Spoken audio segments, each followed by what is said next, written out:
What's up, guys? Welcome back to the channel. Welcome to another video. So we're going to get into this absolutely insane and delusional rant with James Carville and some other guy. I have no idea who he is. But these guys are going to go on a rant basically claiming that Antifa does not exist and that Trump is censoring speech on universities, and anybody that bends the knee to Donald Trump, whether you're a university or a corporation, in 2029, when the Democrats win power or regain power, if they do, that these people should be marched down the street with their heads shaved and people spitting on them. That's literally what he said. The same group of people that accuse Republicans and conservatives and the right of being fascist and Nazi are literally describing fascist things that they would do to their political opponents. So it's absolutely insane. So let's not waste any time.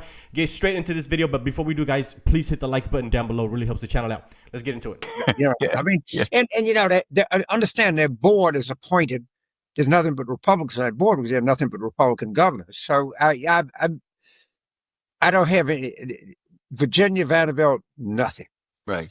I mean, some people it's just the politics of the time. But all of the people that bent a knee to this, I think history is going to really And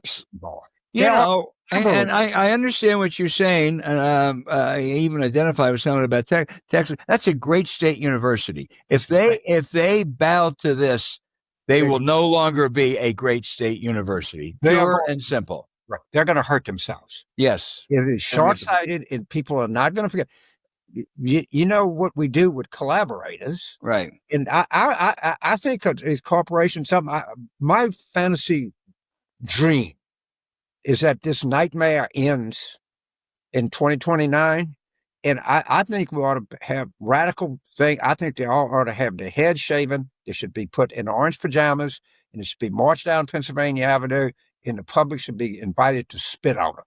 The universities, the corporations, the law firms, all of these collaborators should be shaved, pajamaed, and spit on.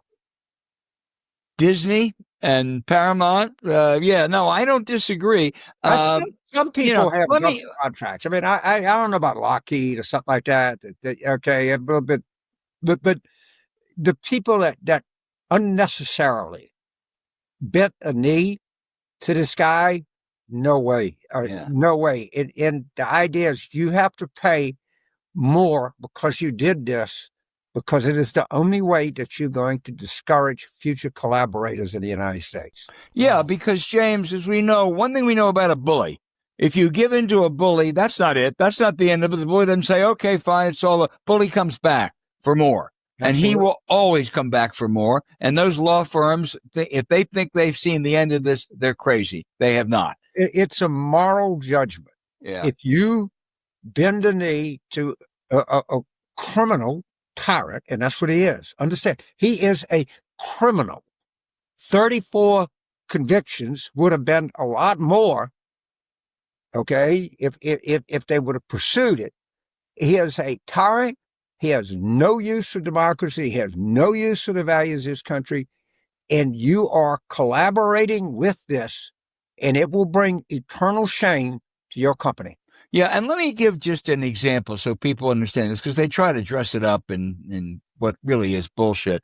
One of the provisions says that any place will be censored and probably lose money if anyone, faculty, students, or anyone basically supports a group that has been designated a terrorist organization by the U.S. government.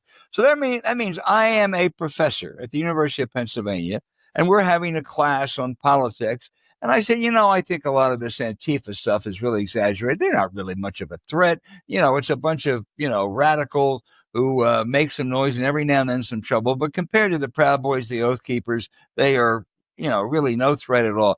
That's the kind of thing that would lose that university money. That, as Robert George, a very conservative Princeton professor, said, absolutely is a violation of constitutionally protected speech. First of all, I don't know what the fuck Antifa is. I want to punch the president of Antifa. Give me his address. Where do I find this son of a bitch? Well, where's the headquarters? Where is it? Where's the headquarters, James? Yeah, where's the headquarters? Yeah. Who are the board of directors? Who are those? There is no such thing as Antifa. It's like attacking vapor. Right? There is no Antifa. So I'm defending air. It's the same thing, or attacking air. I mean, what? You know, I mean, That's not Antifa. no, that's not. I forgot to turn it off. It's one thing when my phone rings, you know it's me. But yeah, I'm serious. We just keep, and they loop into this, and they keep repeating it, and it doesn't exist. There is no such thing as Antifa. It's not an organization. There's nothing. There is such a thing as the Communist Party USA. And the Proud Boys. Yeah, and there's a Proud Boys. The Oath Keepers. Absolutely. The American Nazi Party. Yeah, yep. It exists. Even the Ku Klux Klan still exists. Yeah. But what we always do, I think this stuff, I'm serious. I know, I think this thing is starting to unravel. And when they start to unravel, they unravel quickly. Yeah, so there you have it. That was absolutely insane. I don't know what world these people are living in. This guy literally just said the Ku Klux Klan still exists, but Antifa doesn't. I mean, when was the last time you seen a Ku Klux Klan marching and rallying and burning stuff down? But we can show you multiple instances of Antifa committing terroristic and destroying the city and communities that they're in. Hey, Jim, you said this. There's no Antifa. This is an entirely imaginary organization. There is not an Antifa. The network that you work for has plenty of articles on Antifa, Jim. What is Antifa? Antifa protesters showed up in Portland. There is a Antifa.organization website, Jim. Antifa handbook on Amazon. Antifa out there in the streets.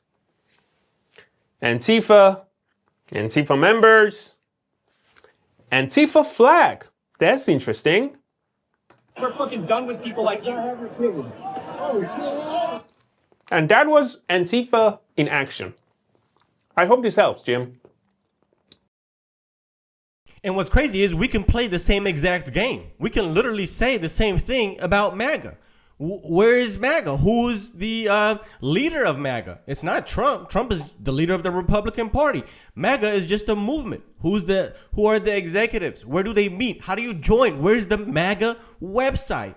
We can literally play the same exact game and act and pretend as if MAGA is not real, and also that Antifa is not real, right? That's a silly game that they're trying to play, right? And this is James Carville. This is the same guy that these people take political advice from and think is going to help them win elections. This is the same guy that also said, I believe 30 days into the Trump administration, that this whole thing is collapsing. Let me ask you this. So you got a lot of Democrats who have been sort of yelling and screaming about a lot of these nominations, and in some cases, I think rightly so, and in other cases, I think it's been a bit overwrought. But, you know, it seems that the angrier Democrats get, the more it feeds into exactly what Donald Trump and Elon Musk and some of these other folks want, meaning Fox News plays sound bites of Democrats' heads exploding as sort of sport. So what should they do from a media or political perspective? Well, okay, I'm going to tease a piece I'm pretty sure will be coming out that I'm doing in the New York Times, probably Monday or Tuesday, but sometimes they'll kill it. But what I've said very publicly, the Democrats need to play possum. This whole thing is collapsing. It doesn't need Elizabeth Warren and somebody screaming to pacify some progressive advocacy groups in Washington, which, by the way, I wish these people were just useless. They're actually worse than useless, that they're detrimental. And they never, ever learn to shut up. And so, Dan, this is what I believe. I believe that this administration, in less than 30 days, in the midst of a massive collapse, and particularly a collapse in public opinion. And while this guy claimed that the Trump administration was going to fail within less than 30 days, you got new polls 10 months in the middle of the government shutdown, where Democrats are saying that it's Trump's fault. His approval ratings have actually increased. About Donald Trump shutdowns, net approval rating, we're talking 20 days into it. In 2018/2019, Donald Trump's net approval rating was already falling. The shutdown was eating into his popular support. It was down 3 points already at this particular point and would fall considerably more. It was very much on the decline. You come over to this side of the screen, this shutdown hasn't eaten into Donald Trump's support at all. His net approval rating is actually up a point in terms of his popular support. So the bottom line is this: the first shutdown during Trump's first term, 2018-2019, was hurting Donald Trump. This one is not hurting him at all. There's no real reason Donald Trump might say, at least when it comes to popular support, I want to get out of this shutdown. What about the question of blame? Yeah, okay, what about the question of blame? Okay, you see here, you see Donald Trump's net approval rating was down 2018 to 2019. You talk about 2025 as net approval rating is up. It comes down to the blame game, a game I loved to play when I was younger. Blame Trump for the shutdown a great deal. In 2018/2019, 61%, more than 3 in 5 Americans, blame Trump a great deal for that particular shutdown. You come over to this side of the screen, look at this. It's a different world. It's a different world. 48% of Americans blame Trump a great deal for this particular shutdown. So it's more than 3 in 5 back in 2018/2019. It's less than half, a drop of 13 points. Again, it's no real wonder that Donald Trump, at this point, looking at the shutdown, says, you know what, it's not actually harming me politically, in large part because he's getting less of the blame. And he's doing things differently during this shutdown. Yes, exactly right. You know, we talk about Donald Trump and you say, okay, he wants to be a consequential, influential president. Well, if the legislative process is basically freezed up, you know, on Capitol Hill, you may say, well, then he can't actually get legislation through. But that's not how Trump is governing in this term. We've spoken about this over and over and over again. He's using his pen. Right? While Trump is gaining more popularity, while Republicans are gaining more popularity in almost every single issue that they won the election on, right? They won fair and square through democracy, which these people claim Trump is trying to destroy.